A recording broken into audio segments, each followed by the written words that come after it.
Hello दोस्तों, कैसे हैं आप सब लोग। आशा करती हूँ अच्छे होंगे। हमारी आज की कहानी का नाम है स्वाद।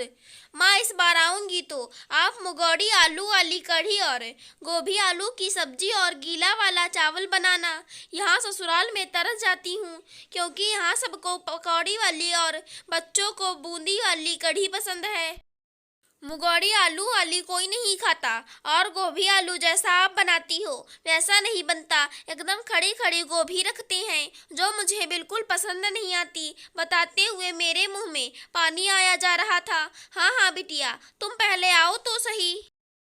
जब भी तुम्हारी सासू माँ को फोन करो तुम्हारी विदाई के लिए तो वो बहाने बना देती हैं, लेकिन इस बार तुम्हारे पापा से फोन करवाऊंगी तब देखती हूँ कैसे मना करती हैं। माँ कुंती जी ने बेटी को समझाते हुए दिलासा दिया। मैं माँ से बात करके अपनी पुरानी यादों में खो गई कि स्कूल से आते ही सबसे पहले पूछती माँ क्या खाना बनाया है। प्रत्युत्तर में अगर ये सुनने को मिल जाता कि तुम्हारा मनपसंद कढ़ी चावल तो मन खुशी से झूम उठता। जल्दी से हाथ मुंह धोकर खाने बैठ जाती।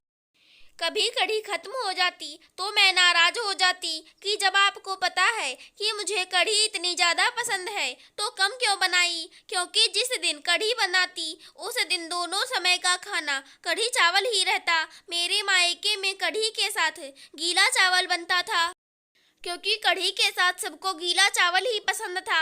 छुट्टी वाले दिन अगर कढ़ी बनाती तो मुझको बिल्कुल गर्मा गर्म चाहिए रहती। जैसे ही कढ़ी बनकर तैयार होती माँ उसे कटोरी में भरकर पकड़ा देती। लो तुम ही पहले चक्कर बताओ कैसी बनी है। उस दिन 3 टाइम कढ़ी खाती, किसी के लिए बचे या ना बचे लेकिन मेरे लिए जरूर बचा कर रखी जाती। मेरी माँ एक नहीं कई प्रकार की कढ़ी बनाती थी। जब यहाँ सबको बताया कि मेरी माँ तो कढ़ी स्पेशलिस्ट हैं, वो एक नहीं कई प्रकार की कढ़ी बनाती हैं। पकौड़ी वाली, मुगौड़ी आलू वाली, बूंदी वाली, गाजर मटर वाली कढ़ी, खट्टी मीठी कढ़ी, ये भी कढ़ी का ही एक स्वरूप होता है। बड़े ही गर्व के साथ बताया और साथ ही साथ मुंह में हर कढ़ी का स्वाद भी घुल रहा था। तो सासू माँ ने कहा कि ये कढ़ी सिर्फ पकौड़ी वाली ही अच्छी लगती है, ये सब अपने मायके के स्वाद वहीं छोड़ाओ। यहाँ जो सबको अच्छा लगता है वही बनाओ वही खाओ। औरतों का अपना खुद का कोई स्वाद नहीं होता।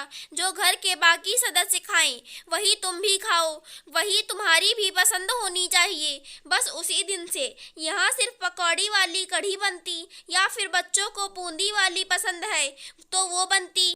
गर्मा गर्म खाना तो बहुत दूर की बात रही, ये सब स्वाद तो मायके तक ही सीमित रहते हैं। जब भी मायके जाना होता तो माँ के हाथों के खाने में कढ़ी प्रथम स्थान पर होती। हम सब बहनों का पसंदीदा खाना कढ़ी चावल। माँ भी खट्टा दही बचाकर रखती। बेटियां मायके आई हैं, माँ के हाथों के स्वाद के लिए तरस जाती हैं, इसलिए जब तक हैं तब तक मन बनकर जो जी चाहे खिला दूं। कढ़ी छौंकने की खुशबू, पकौड़ी वाली कढ़ी मेथी जीरा हींग से छौंकती थी। उसकी खुशबू नाक में जाते ही कदम स्वतः ही छौके की तरफ बढ़ जाते। मुगौड़ी आलू वाली कढ़ी सिर्फ जीरे हींग से छौंकती थी। उस कढ़ी का स्वाद भी एकदम अलग होता था। खाते जाओ लेकिन मन नहीं भरता था। हर चीज़ बनाने का, छौंकने का तरीका एकदम अलग बेमिसाल। ऐसे रुच रुच कर बड़े जतन से बनाती थी कि उनकी ममता का स्वाद अपने आप आ जाता था। जो खाता वह वाह कर उठता। आप जैसी कढ़ी कोई नहीं बना सकता। सच में आज माँ नहीं है लेकिन उनके हाथों का हर स्वाद आज भी मेरी जुबान पर मौजूद है। जब कभी मेरे पास आती तो मेरी यही फरमाइश रहती, माँ मैं सारे काम कर लूँगी लेकिन सब्जी आप ही बनाना।